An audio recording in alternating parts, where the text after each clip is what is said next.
Hello, Assalamu alaikum students. I hope you have had a good weekend. And last time we were working on senses and we have seen multiple scenarios and I told you कि आपने उस question को किस तरह से answer करना है। और अभी हम उससे नेक्स्ट टॉपिक के ऊपर आते हैं which is I guess 3.3 data storage. तो डाटा स्टोरेज को पढ़ते हैं। even your all the notes of all the chapters like chapter number 1 2 3 4 5 chapter number 7, these notes are uploaded on that same drive. Yes, अभी हम चलते हैं। अब ये वही नोट्स हैं जिससे हम अभी पढ़ रहे हैं। So you just have to learn each and everything of the notes. Notes में से कुछ भी मिस नहीं करना, क्योंकि मिस करेंगे तो फिर, क्योंकि ऑलरेडी मैंने शॉर्ट नोट्स बनाए हुए हैं, तो फिर इतनी चीज़ें तो हमें करनी पड़ेंगी। Now it is about data storage. तो इस सेक्शन में हमने ये स्टडी करना है कि how we'll store the data, how different devices are working, और हमने ये देखना है कि कौन सी डिवाइसेस किस पर्पसेस के लिए यूज होंगी। So it is about data storage. तो आज हम इसको देखते हैं। अच्छा जी, सबसे पहली जो हमारे पास चीज है, हमने पहले ये देखना है कि हमने कितने सेक्शंस में इसको डिवाइड किया हुआ है। बेसिकली हमने टू सेक्शंस के अंदर डिवाइड किया हुआ है, सॉरी थ्री सेक्शंस के अंदर। एक प्राइमरी मेमोरी है, ठीक है। एक हमारे पास सेकेंडरी स्टोरेज है विच इज इंटरनल, और एक हमारे पास सेकेंडरी स्टोरेज है which is external. So let's break it down into multiple parts. The very first one is the primary memory. Primary memory की क्या डेफिनेशन होती है? The definition is the memory which is directly accessible by the CPU. कि अगर हम एक CPU यहाँ पे ड्रॉ करें which is like central processing unit और a processor, let's say it's an i3 processor. तो अगर हमारे, या इंटेल का चलिए यूज करते हैं, से अगर आपके पास इंटेल का प्रोसेसर है and it is making a direct connection with the storage device, sorry memory device, so that means कि अच्छा जी, ये हमारे पास प्राइमरी मेमोरी की बात हो रही है, क्योंकि आपके सीपीयू का डायरेक्ट कनेक्शन होता है। But when it comes to the secondary storage, या हम बात करते हैं एक्सटर्नल सेकेंडरी स्टोरेज को तो इसकी डायरेक्ट एक्सेस नहीं होती इसके पास। इट में के सीपीयू के पास जाना है, सॉरी रैम रोम के पास, देन रैम रोम इसका कनेक्शन करवाएंगे। ठीक है, तो जो हमारे पास प्राइमरी मेमोरी है, इट वर्क्स लाइक दिस। अच्छा, अब हमने the very next point is के हम अगर बात करते हैं सेकेंडरी स्टोरेज की, so will say that okay this is not directly accessible by the CPU. अच्छा, अगर हम प्राइमरी मेमोरी की बात करते हैं ना, so without the primary memory computer system will not be able to work, either it is RAM और ROM. फिर then external internal secondary storage में भी आते हैं, एक्सटर्नल में भी आते हैं, तो हम नीचे जाके इसको देखते हैं। Okay, so in this diagram these are the definitions as it is prepare करनी है, पेपर में आए हुए हैं इस तरह के। That fine prime that the memory which is directly addressable और एक्सेसिबल, एक ही बात है, बाय द सीपीयू मींस, अभी मैंने आपको बताया that CPU will have the direct connection with the primary memory. और इसके अंदर रैम है, रोम है, कैश मेमोरी है, ये तीन चीजें इसके अंदर आ जाती हैं।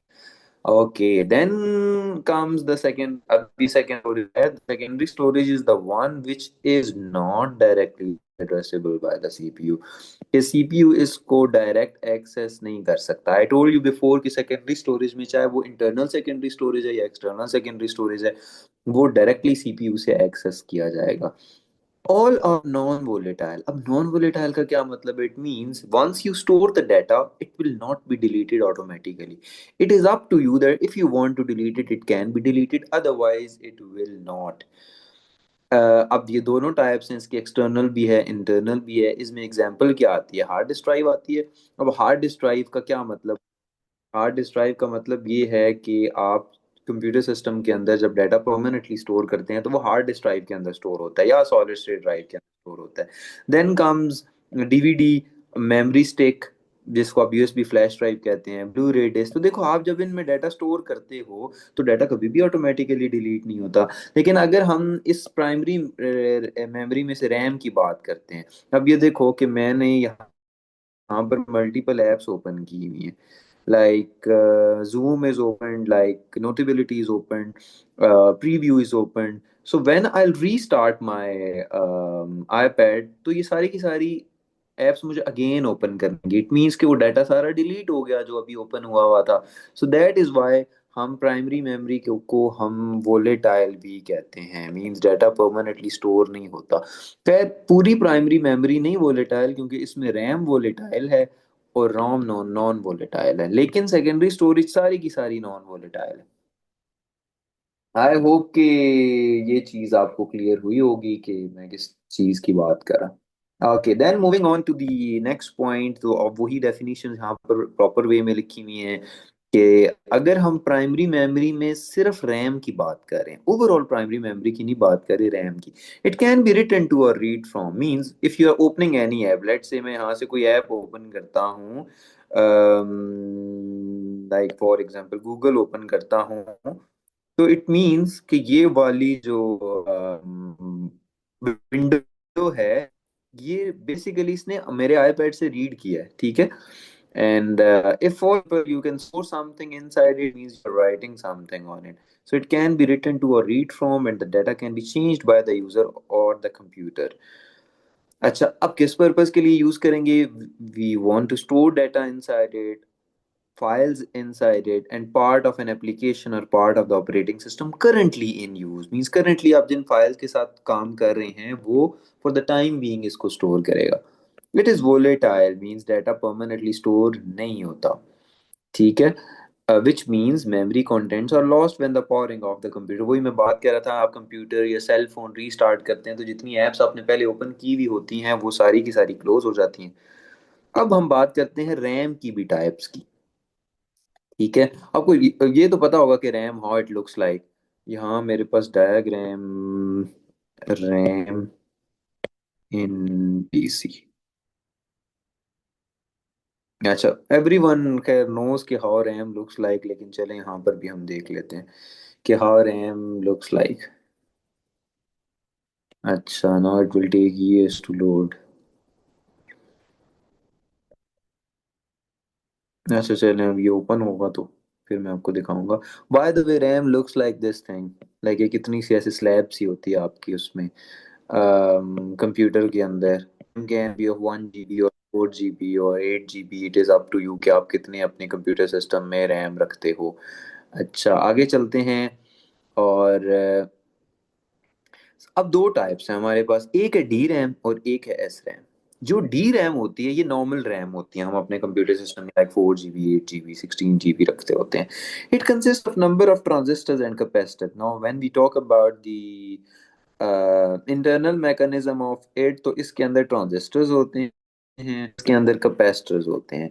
ट्रांजिस्टर्स क्या करते हैं? चेंज करते हैं वैल्यूज को, और कैपेसिटर्स जो होते हैं वो होल्ड करते हैं इलेक्ट्रिक करंट को, ठीक है। Needs to be constantly refresh, मतलब अगर आप डाटा स्टोर करते हो तो उसको कॉन्टिन्यूसली वोल्टेज चाहिए to store the data. Okay, आगे चलते हैं। कॉन्स्टेंटली रिफ्रेश का मतलब है कॉन्टिन्यूसली आपने इसको वोल्टेज देनी है। इसको जो ही वोल्टेज ना मिली तो इसने आपसे नाराज हो जाना है और सारा डाटा डिलीट कर देना है। Less expensive to manufacture, like S RAM normally हम कहते हैं अच्छा हमने 1 GB रैम को ऐड अप किया, so the shopkeeper or the computer shop person took 1,000 rupees from us, so it is not that expensive। it has a higher memory capacity than SRAM। अभी SRAM की बात करते हैं तो you'll have an idea of it। Main memory is constructed from the D RAM, ठीक है। Main memory मतलब आपको जो कंप्यूटर सिस्टम में जितनी भी एप्स ओपन होती हैं वो रैम के अंदर ओपन होती हैं, तो इसको मेन मेमोरी कहेंगे। It consume less power than S RAM, कि ठीक है इसे कॉन्टिन्यूसली वोल्टेज चाहिए होती है but in a very small amount, you can say that. अब हम एस रैम की बात करते हैं, मीन स्टैटिक रैम की बात करते हैं। ये डायनेमिक रैम थी। अच्छा, इस पे लिखा हुआ नहीं है तो मैं यहाँ पर लिख देता हूँ, दिस इज डायनेमिक रैम और this one is static RAM.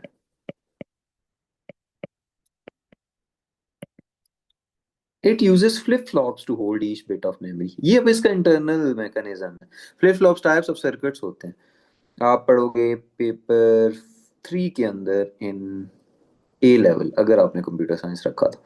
Type of circuits होते हैं, it does not need to be constantly refreshed. Means आपने अगर एक बार इसको इलेक्ट्रिक वोल्टेज अप्लाई कर दी तो ये लाइक 3-4 आवर्स तक डाटा स्टोर किए रखेगा। बार बार इस इलेक्ट्रिक वोल्टेज की जरूरत नहीं होती।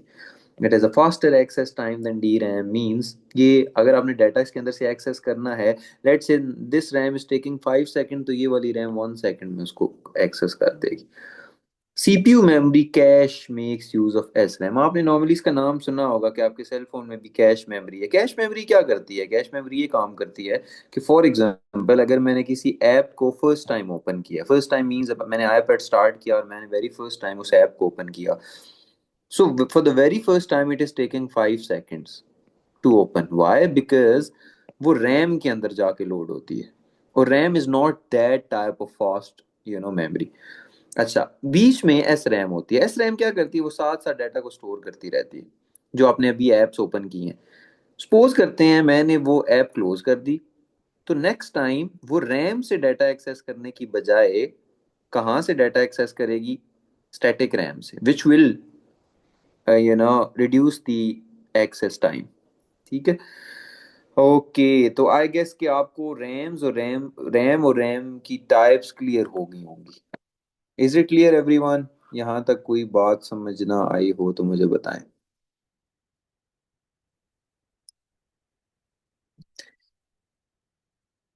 Basic difference between the two, मैंने वही आपको डिफरेंस बताया। जो आपकी रैम है ना, it is a normal RAM, कि जितने भी हम सॉफ्टवेयर ओपन करते हैं ना वो रैम के अंदर जाके लोड होते हैं। अभी मैंने यहाँ डायग्राम निकाली थी। हाँ, ये देखें। अब ये जो डायग्राम्स हैं ये सारी की सारी नॉर्मल रैम्स की। जितने भी आप एप्स ओपन करते हैं वो सारी की सारी रैम में जाके लोड होती हैं। ठीक है। साथ में जो एस रैम होती है, मींस ये तो डी रैम्स हैं सारी, साथ में एस रैम होती है, वो देख रही होती है कि अच्छा कौन सा सॉफ्टवेयर जाके लोड हुआ है डी रैम के अंदर। मींस जितने भी सॉफ्टवेयर ओपन करेंगे ना वो लोड कहाँ पर होंगे? वो लोड होंगे यहाँ पर। मीनवाइल एस रैम साथ साथ उसका इमेज रख रहा है कि अगर यूजर वही ऐप दोबारा ओपन करेगा, so instead of accessing the D RAM वो पहले यहां से देख ले स्टैटिक रैम से। इस रैम को हम कैश मेमोरी भी कहते हैं, and it takes very less access time than the D RAM to access data. I hope it is clear now Musa. Then comes the read only memory. अब ये read only memory क्या है? अच्छा, आपको याद होगा कि आप कंप्यूटर सिस्टम जो ही ऑन करते हैं तो पहले एक ब्लैक स्क्रीन आती है। अगर एचपी का लैपटॉप या कंप्यूटर है तो एचपी का लोगो आता है, डेल का है तो डेल का आता है, एप्पल का है तो वो एप्पल आता है सामने for the very first time. Mean while computer क्या करता है? सॉरी, स्टार्टअप इंस्ट्रक्शंस लोड करता है। वो स्टार्टअप इंस्ट्रक्शंस क्या होती हैं?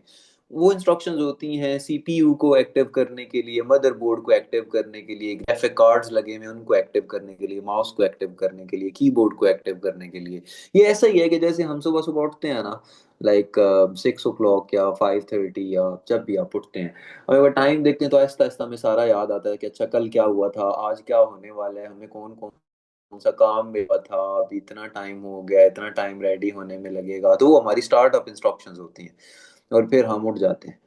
तो सिमिलरली कंप्यूटर में भी ऐसे ही है। कंप्यूटर का बटन ऑन करेंगे ना, वो पहले अपने उसको प्रोसेसर को एक्टिवेट करेगा, मदरबोर्ड को एक्टिवेट करेगा, माउस की लाइट ऑन हो जाएगी, कीबोर्ड की लाइट ऑन हो जाएगी। तो मतलब वन आफ्टर द अदर वो चीज़ों को एक्टिवेट करता है। ये वाली इंस्ट्रक्शंस जो आपके सिस्टम को एक्टिवेट करती हैं, it stores in BIOS. Means इसको हम बायोस कहते हैं, या these BIOS are stored in read only memory, not in BIOS. ठीक है, इन इंस्ट्रक्शंस को हम बायोस कहते हैं। So ROM chips have the following features. The non volatile means आप अगर आपने एक बार इसको प्रोग्राम कर दिया है तो थ्रू आउट द लाइफ हम इसको स्टोर कर सकते हैं। They are permanent memories. Means अगर आपने इसके अंदर डाटा स्टोर किया है तो परमानेंटली स्टोर रहेगा। The contents can only be read. हम सिर्फ और सिर्फ डाटा को रीड कर सकते हैं। We can't store data by ourselves. कौन स्टोर करता है? जो कंपनीज उस सिस्टम को मैन्युफैक्चर करती हैं वो इसके अंदर स्टोर करती हैं इस इंफॉर्मेशन को। Then they are often used to store data that the computer needs to access when powering up for the first time।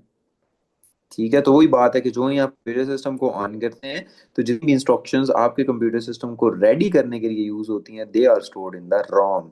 They are known as the start instructions, इन्हीं इंस्ट्रक्शंस को हम BIOS भी कहते हैं, startup instructions भी कहते हैं, bootstrap भी कहते हैं, आपको जो अच्छा नाम लगता है वो याद करें। Guys, any problem in this? I don't think so. If you'll have any sort of issue, still if you have, let me know. Otherwise, हम आगे जाएंगे। ROM की types होती हैं, but you don't have to do that.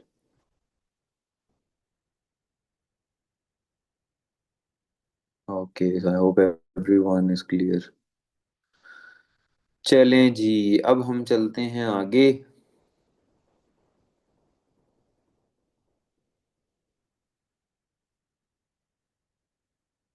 Perfect. Now the next point is, I think so ये repeat to our table। फिर हम आते हैं सेकेंडरी एंड ऑफलाइन स्टोरेज के ऊपर। अच्छा, इसको हम सेकेंडरी स्टोरेज भी कहते हैं और इसको हम ऑफलाइन स्टोरेज भी कहते हैं। ठीक है, अब हम सेकेंडरी स्टोरेज की बात करते हैं, बल्कि आप ऐसे समझ लें इसको, इन्होंने इट्स इन डेफिनेशंस का यहाँ सेकेंडरी का मतलब है external secondary storage. Sorry sorry, internal secondary storage, not external. Internal का मतलब जो कंप्यूटर के अंदर फिक्स हुई हुई होती है, इंटरनल सेकेंडरी स्टोरेज। और ऑफलाइन स्टोरेज का मतलब होता है एक्सटर्नल सेकेंडरी स्टोरेज। एक्सटर्नल कौन सी होती हैं? जो आप एक जगह से दूसरी जगह मूव कर सकते हैं, जैसे फ्लैश ड्राइव है, मेमोरी कार्ड्स हैं, सीडीज हैं, डीवीडीज हैं, वो सारी चीजें जो आती हैं। ठीक है, तो वो हमारे पास एक्सटर्नल सेकेंडरी स्टोरेज होती है। अच्छा, दोनों की अगर हम बात करें तो ये सारी की सारी devices they are not directly addressable by the CPU. CPU का डायरेक्ट इनके साथ कोई कनेक्शन नहीं होता। ठीक है, they are non volatile, means data permanently store करेंगी। डाटा नॉन वोलेटाइल याद रख लें, डाटा डिलीट नहीं होता। वोलेटाइल मींस डाटा डिलीट हो जाता है। So they are non volatile devices that allows data to be stored as long as required by the. अच्छा जी, this type of storage can store more data than the primary memory. Primary memory से ज्यादा data ये store करती है, क्योंकि primary memory आपको पता है या तो 4 GB की आपके कंप्यूटर सिस्टम में रैम होगी, या मैक्सिमम आपने 8 GB लगवाई हुई होगी, या बहुत ज्यादा अगर आप रिच हैं तो 16 GB लगवा ली होगी आपने। लेकिन आप हार्ड डिस्क ड्राइव की या सॉलिड स्टेट ड्राइव की बात करते हैं तो वो आप नॉर्मली 1 TB में आती है। ठीक है, 2 TB में कुछ लोगों ने लगाई हुई होती है। ठीक है, आई होप कि ये बात भी समझ आ गई होगी। So this type of storage can store more data in the primary memory, but data access time is considerably longer than RAM. तो इसका access time काफी ज्यादा है। ज्यादा मतलब it is not a good thing because it is taking more time to access that whole data. अच्छा, then comes the magnetic storage। अब magnetic storage को, ये बड़ा इंपॉर्टेंट टॉपिक है। 5 नंबर का क्वेश्चन आता है, देखते हैं कैसे। अच्छा, इसको ना मैं एक डायग्राम से आपको बताऊंगा कि हाउ दिस विल वर्क।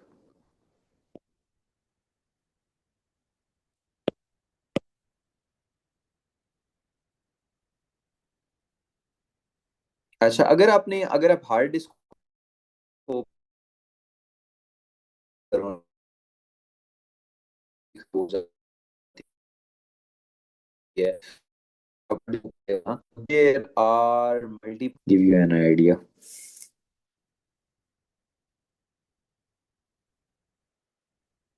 अच्छा, अभी आप लोगों के सामने एक हार्ड डिस्क की का इंटरनल स्ट्रक्चर की डायग्राम ओपन हुई है। ठीक है, आप इसके ऊपर देखो, एक डिस्क लगी हुई है। It is not one disk, there are 3 disk. तीनों डिस्क के अंदर गैप है। चलो इस वेट इसको एचडी में ओपन होने दें। या I hope now it is visible. अब आप इसके अंदर देखो, so there are 3 disk there. इसको हम मैग्नेटिक डिस्क कहते हैं। ये मैग्नेटिक प्रॉपर्टीज के थ्रू काम कर रही होती है। Okay, then there is a read write head above it. एक सिल्वर कलर का रीड राइट हेड है, जिसको उन्होंने ऊपर एनोटेट भी किया हुआ है that it's a read write head. अच्छा, आगे चलते हैं। Then there is a spindle. ये जो ऊपर सिल्वर कलर का टॉप पे, इसको स्पिंडल कहेंगे, राइट। अब होता क्या है, ये जो डिस्क है, मैग्नेटिक डिस्क, 3 जो लगी हुई हैं disk, these rotates at like almost 7,000 rotations per second. ठीक है, 7,000 रोटेशंस पर सेकंड पे ये मूव करती हैं। ओके, एंड क्या करते हैं, ये डाटा को स्टोर करते हैं। इसके ऊपर जो ये आर्म है, जिसको हम रीड राइट हेड कहते हैं, read write head to and fro move करता है। ठीक है, इस रीड राइट हेड का क्या काम होता है? इस रीड राइट का काम होता है डाटा को एक्सेस करना।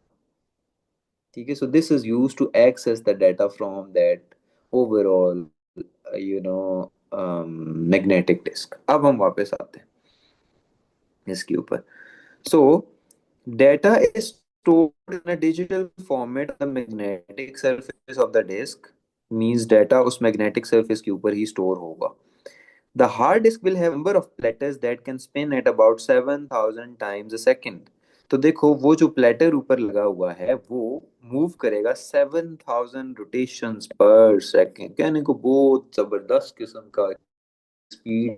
But when we compare it with the SSD, तो फिर इसकी access speed is not that faster, because at the end of the day will see that okay it's a mechanical device.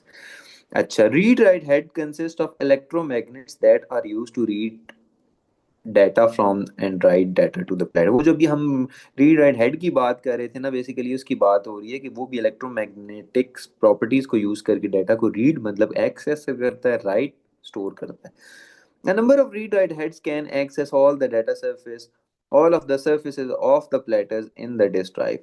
Secondly क्या करता है कि हमारे पास multiple read-write heads हैं which are used to access the data। These read-write heads can move very quickly. Typically, they can move from the center of the disk to the edge of the disk 50 times a second।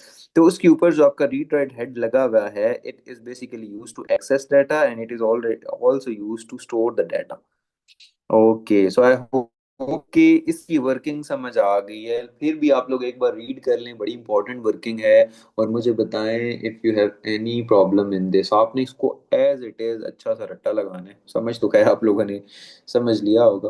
Platters means मूसा के वो जो उसके ऊपर magnet या जो disc लगी हुई है वो सर्कुलर फॉर्म में, उनको प्लेटर्स कहते हैं।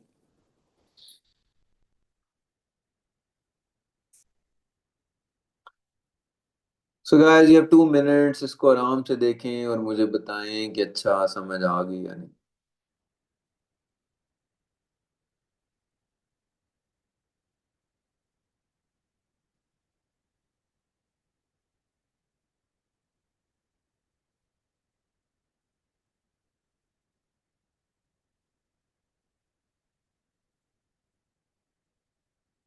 ओके, मरियम को क्लियर हो गया और बाकिर को क्लियर हुआ है, बाकी सारे कंफ्यूज्ड हैं कि हमारे साथ क्या हुआ है।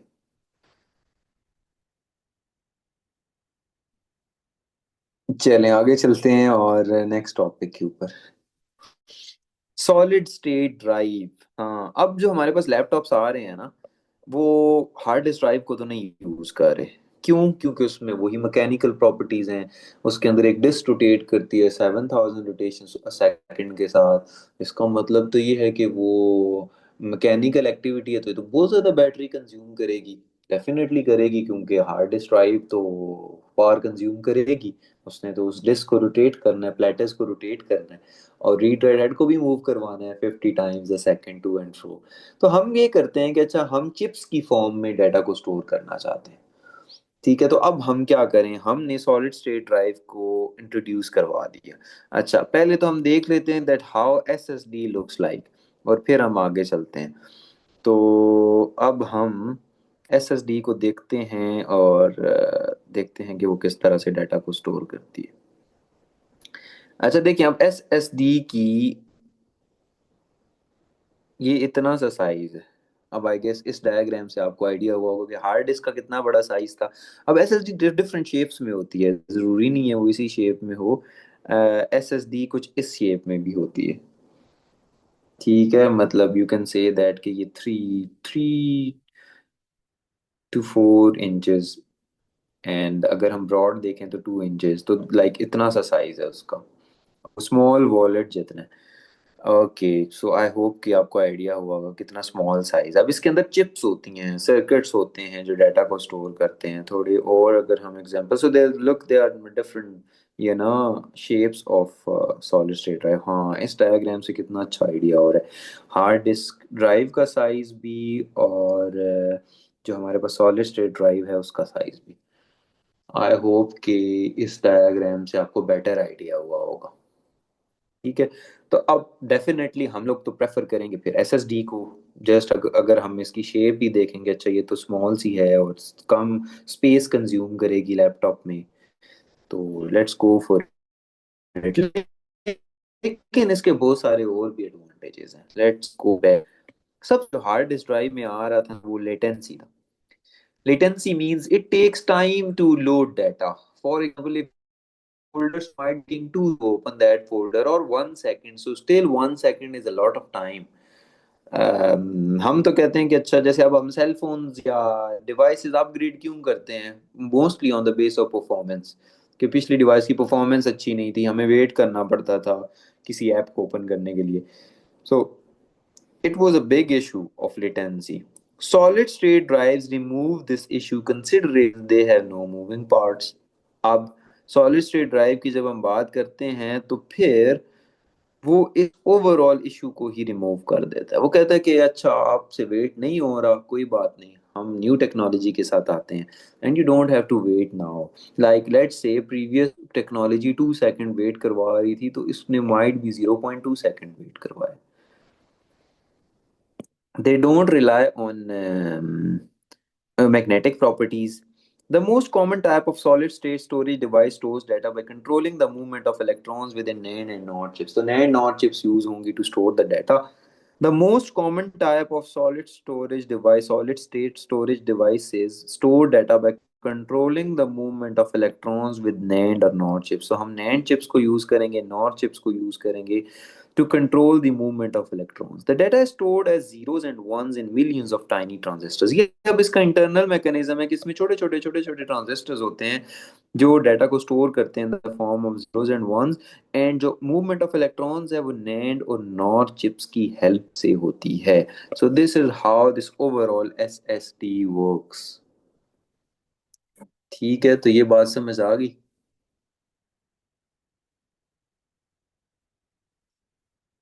ओके, तो ये भी आपने इसी तरह से प्रिपेयर करना है अगर इसका इंटरनल मैकेनिज्म आता है तो। अब हम एसएसडी क्यों प्रेफर करें? नैंड और चिप्स होती हैं, यूज होती हैं, जो आपके आपने logic gates and circuits chapter number 9 में पढ़े हैं ना, तो वो नैंड और नॉर चिप्स यूज करते हैं बेसिकली वही वाले टू स्टोर डाटा। वो ज्यादा इंटरनल मैकेनिज्म में नहीं जाना, ठीक है, इतना ही बस याद रखना है। Then comes benefits of SSD. हम क्यों बेनिफिट्स हम सॉरी हम क्यों एसएसडी बाय करें? The more reliable. Reliable means कि ओके ये लॉन्ग टर्म चलेंगी, we can store more data. Reliable ऐसा भी होता है कि मोस्टली ये होता है कि अगर आपके सिस्टम में हार्ड डिस्क यूज हो रही है एंड वो हार्ड डिस्क आपके हाथ से गिरती है, so there is a risk that वो जो इनसाइडेड जो प्लेटर्स हैं उनकी अलाइनमेंट खराब हो जाए। जब अलाइनमेंट खराब होगी तो 7,000 रोटेशंस पर सेकंड तो नहीं प्रोड्यूस वो कर सकेगी। सो फिर उस टाइम पे आपकी वो हार्ड डिस्क बहुत ज्यादा स्लो हो जाती है और सम टाइम क्रैश कर जाती है। तो अब एसएसडी है, जैसे मेमोरी कार्ड है, वो भी एसएसडी के अंदर ही एक टेक्नोलॉजी आती है, या फ्लैश ड्राइव है वो भी एसएसडी के अंदर ही एक टेक्नोलॉजी आती है। आप उसको थ्रो करें तो वो फिर भी काम करती रहती है। दे आर कंसिडरेबली लाइटर, तो लाइट इन वेट है बिकॉज चिप है, they don't have to get up to speed before they work properly. अब देखो, हमने 7,000 रोटेशंस करनी थी, तो 7,000 रोटेशंस पर सेकंड तक पहुंचने के लिए हार्ड डिस्क को टाइम तो लगेगा, हो सकता है 2 सेकंड्स ही लगे, कम पावर कंज्यूम करेगा। ये हीट अप नहीं होती बिकॉज मूविंग पार्ट्स नहीं है। मूविंग पार्ट्स नहीं, इनकी थिकनेस भी बहुत कम है। डाटा एक्सेस स्पीड भी फास्टर है हार्ड डिस्क ड्राइव से। This is the main benefit. तो ये सारे benefits as it is prepare करने हैं। ठीक है, ये बात क्लियर हो गई? हाँ तक कोई प्रॉब्लम, लेट मी नो।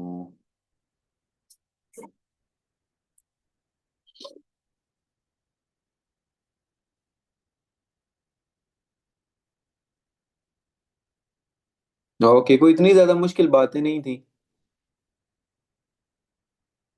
तो आई होप कि ये बात समझ आई होगी।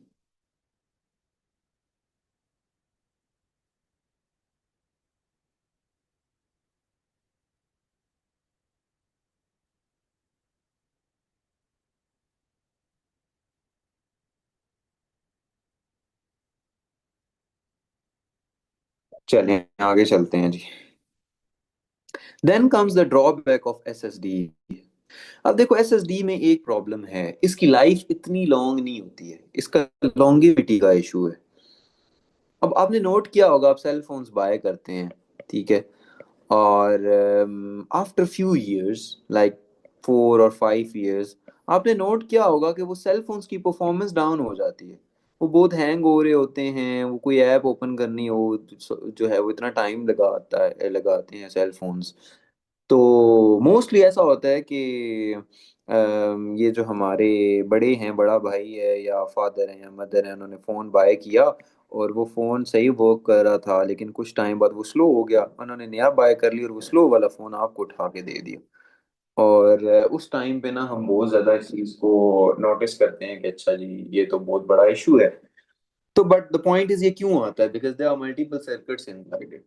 और वो सर्किट्स जो हैं उसमें डाटा या इलेक्ट्रॉन्स फ्लो हो के वो वीक हो जाते हैं। That is the reason cell phone slow हो जाते हैं, लैपटॉप्स हैंग होना स्टार्ट हो जाते हैं, कंप्यूटर्स इश्यूज आना स्टार्ट हो जाते हैं। सो दैट मीन्स कि अच्छा this is the problem. So the main drawback of SSD is the longevity. अब एक इन्होंने रिसर्च के अकॉर्डिंगली ये लाइन लिखी हुई है, अगर आप डेली बेसिस पे एग्जांपल ले रहे हैं कि अगर आप डेली बेसिस पे 20 GB रीड राइट ऑपरेशंस करते हैं, let's say 10 GB data store किया, 10 GB डाटा एक्सेस किया ऑन डेली बेसिस, तो आपकी एस एस डी 3 इयर्स तक सही चलेगी, उसके बाद स्लो हो जाएगी। ठीक है। एक और एग्जांपल लेता हूँ, लेट से आप 10 GB read write operations daily basis पे करते हैं, तो आपकी हार्ड डिस्क ड्राइव 6 इयर्स तक ठीक चलेगी, उसके बाद वो स्लो होना शुरू हो जाएगी, क्योंकि उसकी जो गारंटी है वो खत्म होना स्टार्ट होगी।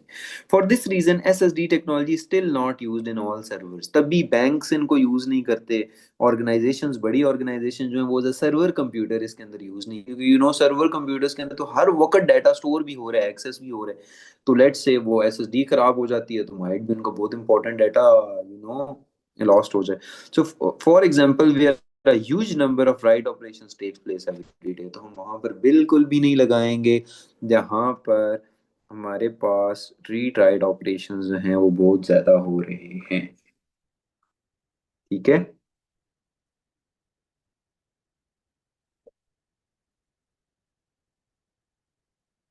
तो आई गेस ये बात भी आपको क्लियर होगी होगी।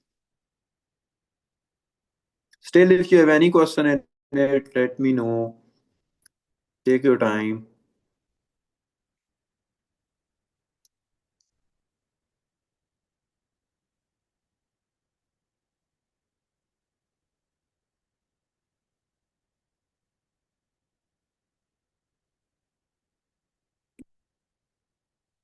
एंड आई होप कि आप लोगों ने, जिन लोगों ने मिस की है क्लास, उन्होंने पेपर 2 के जो है वो सारे लेक्चर्स, तीनों के तीनों लेक्चर्स सुने होंगे।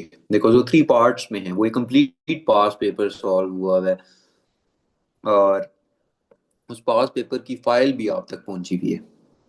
तो अगर आप लोगों ने वो नहीं रिकॉर्ड सॉरी अटेंड किए lecture, you have to attend those lecture, and not only attend the lecture कि बस आप देख रहे हो और मैं बातें कर रहा हूँ आप सुन रहे हैं, आप उसको साथ साथ सॉल्व करें उस पेपर को खुद भी। क्योंकि मैं करता रहूंगा सॉल्व, मेरी अच्छी प्रैक्टिस हो जाएगी, मैं वर्ल्ड टॉप कर रहूंगा, तो मेरे स्टूडेंट्स नहीं करेंगे तो फिर अच्छी बात नहीं है ना। करना तो स्टूडेंट्स ने है ना। तो वो पेपर बेशक जैसे मैं करूँ आप सॉल्व करते हैं, अगला पेपर खुद करें ताकि देखें क्या परफॉर्मेंस आई है। ठीक है। Then comes the optical media. नाम से देखें ऑप्टिकल मीडिया, ऑप्टिक्स किसको कहते हैं? लेंस को कहते हैं। Optical media means the media which is using lens to store and access. So now what I'll say, a blue laser rather than a red laser is used to carry out read and write operations. Using blue laser light means that the pits and lands can be much smaller. अच्छा अब इसका क्या होता है, जो blue रे disc है या आपके पास कोई भी डिस्क है, how it stores the data, हम ये देखते हैं। अच्छा ऑप्टिकल मीडिया यहाँ से स्टार्ट होता है। ओके। अब ऑप्टिकल मीडिया के अंदर डाटा किस तरह से स्टोर होता है?